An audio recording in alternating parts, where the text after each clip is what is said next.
नमस्कार, आप सभी का स्वागत है आज के सत्र में। आज है दिनांक 2 अप्रैल 2023 और दिन है रविवार। हम आज डेली की तरह जो महत्वपूर्ण समाचार हैं आपके लिए कवर करते हैं, सेशन में करेंगे आज भी। और दूसरी बात कि आज है रविवार तो कुछ संपादकीय तो नहीं होंगे, लेकिन फिर भी कुछ महत्वपूर्ण टॉपिक्स होंगे आपके लिए, कुछ महत्वपूर्ण समाचार जो जिन्हें आपको जानना चाहिए, जो आपके लिए मायने रखते हैं। पहला देखो, March sees second highest GST collection of 1.7 lakh crore. March में क्या हुआ, जीएसटी का दूसरा सबसे बड़ा कलेक्शन देखा गया, 1.5 लाख करोड़ का, 1.6 लाख करोड़ का जो कलेक्शन है वो देखा गया है। तो ये दूसरा सबसे बड़ा कलेक्शन है जीएसटी के मामले में। सबसे पहले आपको जानना चाहिए कि जीएसटी क्या है, ठीक है, जीएसटी क्या है। और दूसरा टॉपिक को आप देखिए कि इसमें बताया क्या गया है। इसमें आप ये समझो कि India's goods and service tax, हो जीएसटी का फुल फॉर्म की बात करूँगा तो गुड्स एंड सर्विस टैक्स होता है वस्तु एवं सेवा कर। उसका रेवेन्यू जो है ये 13% ग्रू हुआ है, बढ़ा है मार्च में, है ना। यहाँ पे लिखा हुआ है, मेंशन है 13% इन मार्च, ठीक है। To record the highest monthly collection to second highest monthly collection, जो कि दूसरा सबसे अधिक कलेक्शन है, ठीक। और दूसरी बात, with the receipt from good imports rising 8%, इसमें कि जो वस्तु जो आयात किए गए हैं उससे जो रिसिप्ट मिला है, आय मिली है, वो 8% की है। और इनफ्लो से जो डोमेस्टिक जो ट्रांजेक्शन्स हैं और सर्विसेज है इम्पोर्ट्स, वो 14% राइज किया है पिछले साल से, ठीक है। ग्रॉस जीएसटी कलेक्शन की बात करूँ 2022-23 के लिए, ये 22% हायर है, 22% अधिक है 2021-22, है ना, की तुलना में। और जो कि उस समय कितना था, ये 18% था, ठीक, सॉरी 18.1 लाख करोड़ था, reflecting an average gross monthly collection of almost 1.51 lakh crore. अब ग्रोथ जो जीएसटी कलेक्शन में हुआ है इन मार्च, देखो हमारी इकोनॉमी के लिए अच्छा है। इकोनॉमी में जितनी अधिक जीएसटी कलेक्शन का मतलब क्या है, आय अधिक हुई है, आय अधिक होगी तभी तो जीएसटी अधिक मिलेगा। तो इससे क्या है, हमारी इकोनॉमी जो रफ्तार पकड़ रही है, जो कि इकोनॉमी के लिए क्या है, ये शुभ संकेत है और होना भी चाहिए, ठीक है। तो उसी के बारे में यहाँ चर्चा की गई है, ठीक है। और नेक्स्ट आप देखो यहाँ पर कि इंटीग्रेटेड जीएसटी कलेक्शन जो है hit a record high of 82,907 crore. देखो जो इंटीग्रेटेड जीएसटी कलेक्शन है वो जो रिकॉर्ड है, रिकॉर्ड 82,907 करोड़ के रिकॉर्ड तक गया, ठीक है। जिसमें कि 42,503 करोड़ का वो भी आइटम शामिल है, जो कि 42,503 करोड़ जो कलेक्ट किया गया है इम्पोर्ट्स ऑफ गुड्स पे, है ना, वस्तुओं के आयात पर जो कलेक्ट किया गया है वो राशि भी इसमें शामिल है। किसमें, इंटीग्रेटेड वाले में शामिल है ये, ठीक है। अब बाकी आप इसको पढ़ें, इसके बारे में जानकारी जुटाएं, आपके परीक्षा के दृष्टिकोण से महत्वपूर्ण है, आपके इकोनॉमी के समझने के दृष्टिकोण से ये महत्वपूर्ण हो जाता है। अब देखो दूसरा टॉपिक हमारे पास है जो आपको जानना चाहिए कि India Malaysia move beyond dollar to settle trade in rupee. देखो दो देशों के बीच व्यापार जो होता है ना, तो व्यापार होता है डॉलर में। अभी क्या है कि भारत मलेशिया ने आगे कदम बढ़ाए हैं कि हम व्यापार को ना रुपये में करें। आप सभी जानते हो वैश्विक मुद्रा क्या है, डॉलर है। तो हर एक देश चाहता है कि हम अपनी मुद्रा को आगे बढ़ाएं, तो इसे भारत के ही इसमें हित छुपे हुए हैं। अगर इसको बढ़ाता है आगे तो भारत को इससे फायदा होगा, ठीक है।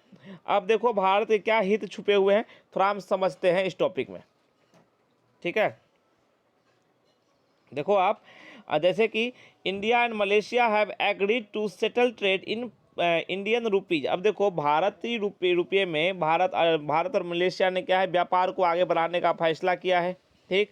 और दूसरी बात कि द मिनिस्ट्री ऑफ जो एक्सटर्नल अफेयर्स है अनाउंस्ड ऑन सैटरडे, जो विदेश मंत्रालय है ना, उसने इस बात की जानकारी शनिवार को दी। देखो डॉलर में उतार चढ़ाव होते हैं, डॉलर का जो मूल्य है रुपये के आगे में आगे बढ़ता है तो कभी पीछे होता है, तो इससे अर्थव्यवस्था पर असर पड़ता है। तो हम मान लो अमेरिकी अर्थव्यवस्था है, डॉलर वाली जो अर्थव्यवस्था है वो अगर विपरीत स्थिति में है, उस पर मान लो कोई गलत प्रभाव पड़ रहा है, तो उसका प्रभाव हम अपने देश की अर्थव्यवस्था पर क्यों होने दें, डॉलर में हम क्यों व्यापार करें। इससे बढ़िया है कि दो देश आगे आए हैं, मलेशिया और भारत, ये रुपये में व्यापार होगा, ठीक है। The announcement came against the backdrop of ongoing official efforts to safeguard Indian trade from the impact of Ukraine crisis. अभी देखो यूक्रेन क्राइसिस है, यूक्रेन संकट है, तो यूक्रेन संकट का ना भारतीय व्यापार पर नकारात्मक प्रभाव को कम करने के उद्देश्य से ये ऑफिशियल प्रभाव, मतलब ऑफिशियल जो है एफर्ट है, जो आधिकारिक प्रयास हैं भारत और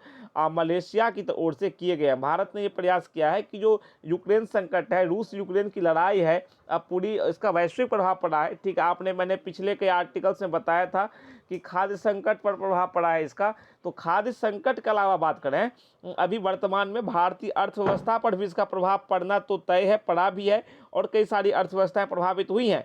तो भारत चाहता है कि आने वाले समय में समाधान कोई दिख नहीं रहा है यूक्रेन संकट का, तो उसका प्रभाव हमारी इकोनॉमी पर ना पड़े, इसलिए रुपये में व्यापार को आगे बढ़ाया जाए। The shift away from the US dollar. अब देखो हम ना यूएस डॉलर से शिफ्ट करने जा रहे हैं, बदलाव करने जा रहे हैं, रुपये की ओर मूव करने जा रहे हैं अंतर्राष्ट्रीय व्यापार के मामले में।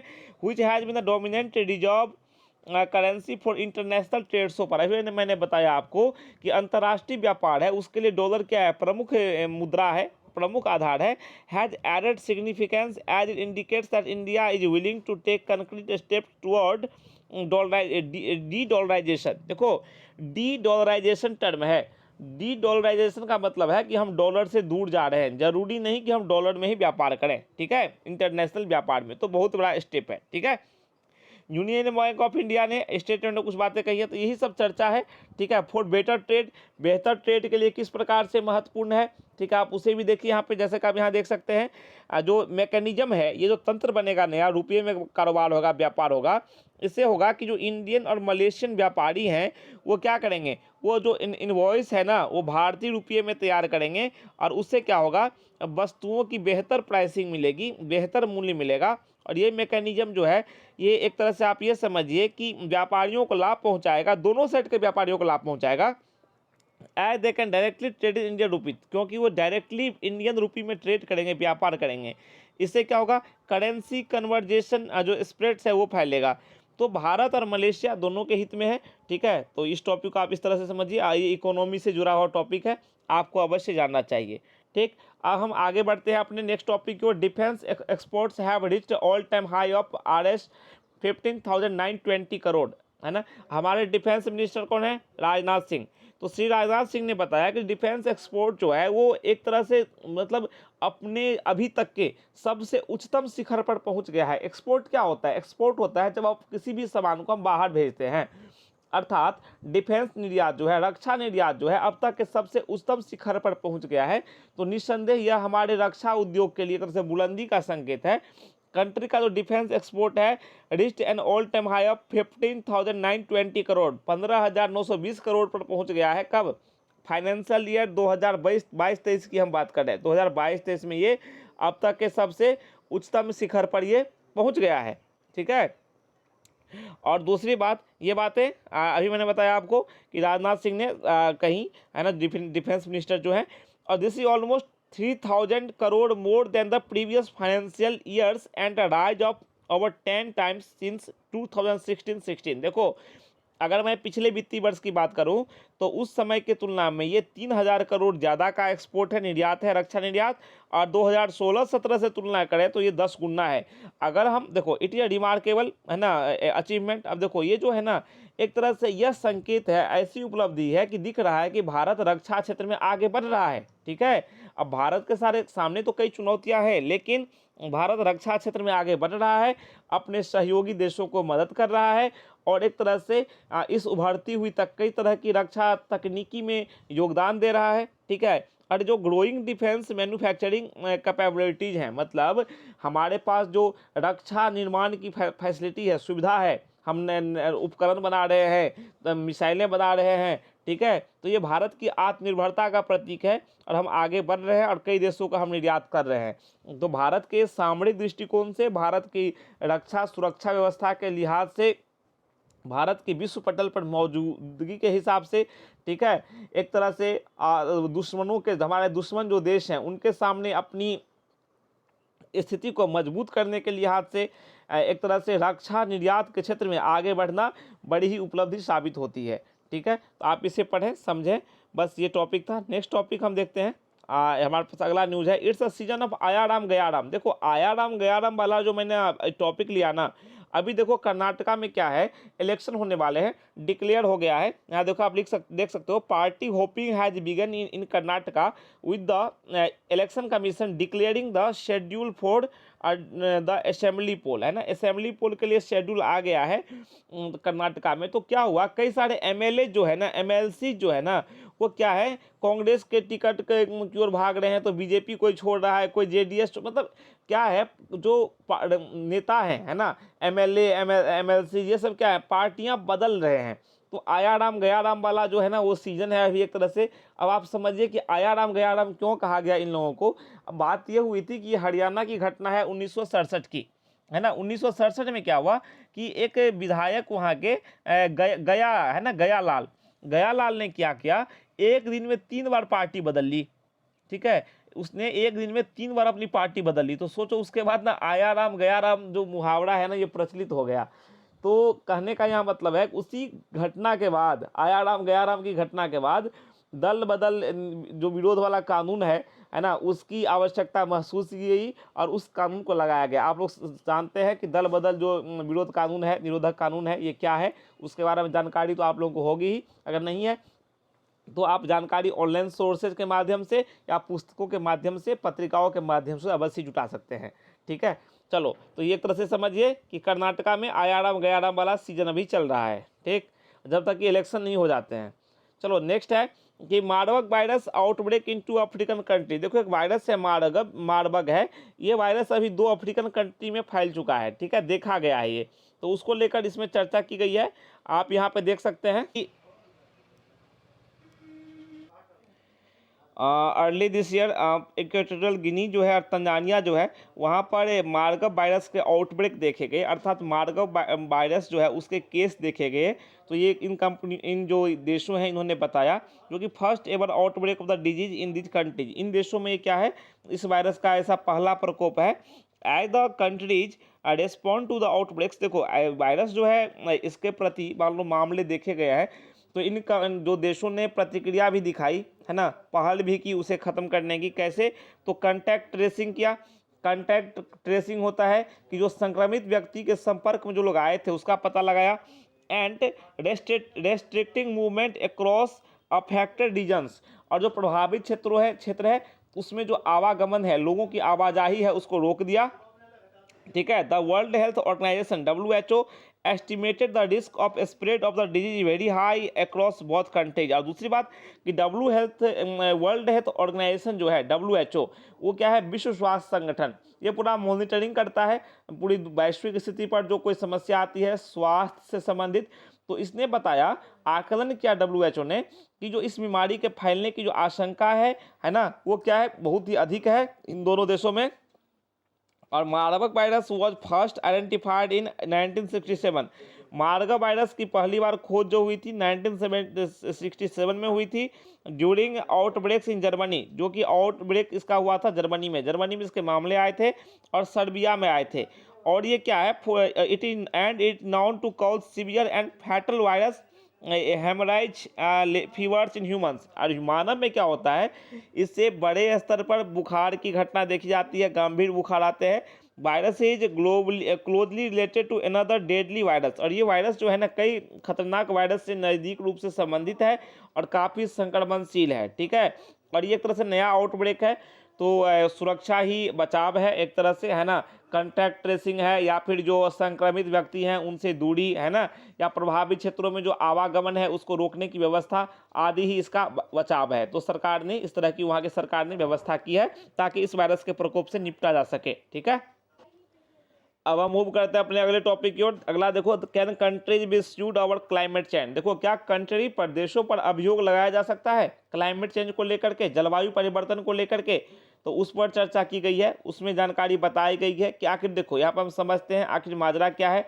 क्या देखो, जलवायु परिवर्तन क्या है, जलवायु परिवर्तन जो है, जलवायु में एक तरह से परिवर्तन, बदलाव की स्थिति है। खासकर देखो वर्तमान समय में प्रदूषण या फिर कई तरह की गैसों का उपयोग होता है, कई तरह के आपके रेफ्रिजरेटर से कई तरह की गैसें निकलती हैं, या फिर गाड़ियों के से प्रदूषण होता है, या फिर जो बिजली प्लांट हैं कोयले से चलने वाले हैं उससे प्रदूषण होता है। ठीक है, तो कई तरह के प्रदूषण हैं, कई तरह की फैक्ट्रियां हैं, उनसे जो जहरीले रसायन निकलते हैं, जहरीले वातावरण को ये जहरीले बनाते हैं। अब जो टेम्परेचर है, ग्लोबल वार्मिंग की घटना देखी जा रही है, तो क्लाइमेट चेंज में ये सब आते हैं।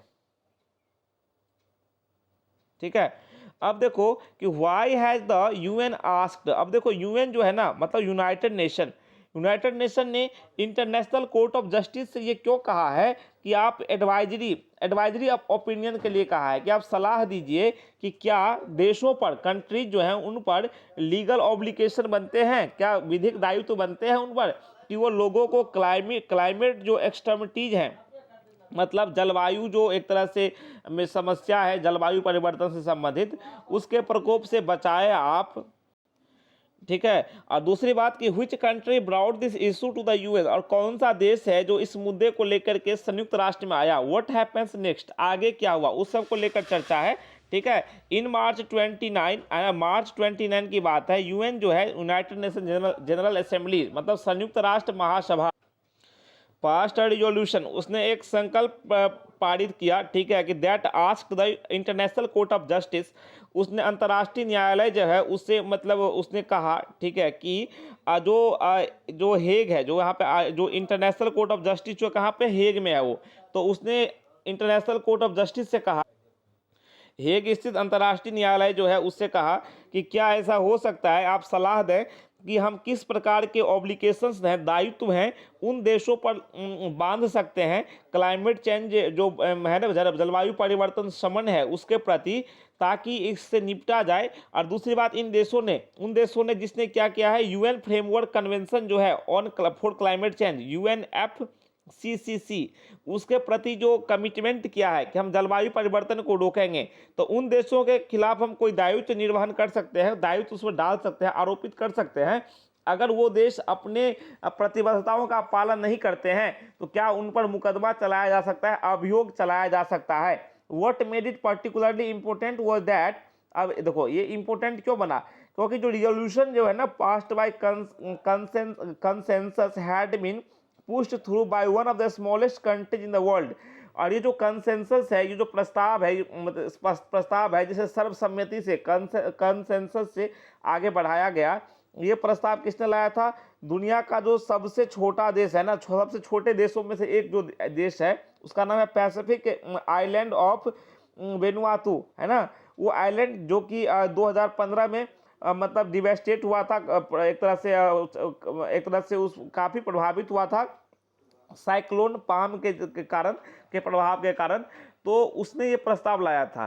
तो कहने का मतलब जलवायु परिवर्तन जो है ना वो एक तरह से बड़ी समस्या है, और जलवायु परिवर्तन के कारण ही तो यह छोटा सा देश जो वेनुआतू है ये प्रभावित हुआ था, तो इसी ने ये प्रस्ताव लाया था। और डेफिनेटली अगर कोई देश अपनी प्रतिबद्धता जताता है जलवायु परिवर्तन को रोकने के प्रति, तो उसे इसे पूरा करना चाहिए, और नहीं पूरा कर पाने की स्थिति में उसके खिलाफ अभियोग या फिर कोई एक तरह से आरोप चलाने की व्यवस्था होनी ही चाहिए। तो आदि के बारे में इस टॉपिक में चर्चा की गई है, तो आप इसे पढ़ें, समझें कि जो यूएन है उसने क्या पहल किया है। उसने इंटरनेशनल कोर्ट ऑफ जस्टिस, अंतर्राष्ट्रीय जो न्यायालय है वो जो हेग में है, उससे सलाह मांगा है कि क्या किया जा सकता है, संयुक्त राष्ट्र ने सलाह मांगा है। तो इस सब पर आप समझें, इसके बारे में जानकारी लें, ठीक है, जलवायु परिवर्तन को समझें। ठीक, तो चलिए अब आज के लिए बस इतना ही। लेकिन अब यहाँ पे देखो भारत के रुख को भी बता दें कि भारत का रुख अब तक इस पर क्या रहा है। अभी तो आपने समझ लिया कि यूएन ने क्या प्रस्ताव लाया, यूएन ने क्या कहा, इस पर क्या पूछा, इंटरनेशनल कोर्ट ऑफ जस्टिस से क्या सुझाव मांगा। India has been cautiously silent about the move although it is supportive of the need for climate justice. Bharat क्या है, इस पर चुप है, ज़्यादा कुछ इस मूव पर नहीं बोला है, इस पहल पर भारत ने कोई खास प्रतिक्रिया नहीं दी है, लेकिन सपोर्टिव है, इसके प्रति समर्थन व्यक्त करता है कि क्लाइमेट जस्टिस हो, क्लाइमेट जलवायु न्याय हो, ताकि जलवायु परिवर्तन जो है एक तरह से इसका शमन किया जा सके, और जो मानवीय गरिमा है, मानवीय जो व्यवस्था है ना, मानव के लिए पृथ्वी को अनुकूल जगह बनाया जा सके। तो भारत का हमेशा से ये ध्येय रहा है। तो आज के लिए आज के टॉपिक में बस इतना ही। कल मिलते हैं एक नए टॉपिक के साथ, कुछ नई जानकारियों के साथ, कुछ नए मुद्दों के साथ। तब तक के लिए आज्ञा दीजिए और कहिए नमस्कार, थैंक यू।